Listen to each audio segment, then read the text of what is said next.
Remove the anterior mouthpiece and discard it. Every single one of the Isolite mouthpieces are one-time use only. You need to remove the anterior adapter by pressing on the button and sliding it forward. Now you can gain access to the insides to clean it. You need to clean it after every patient.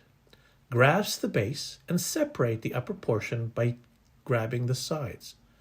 Take your double-ended cleaning brush and using a pH-neutral cleaning solution, clean the insides, removing any debris or material that may have collected during the course of your procedure. You need to clean the bottom portion of the adapter as well as the upper portion.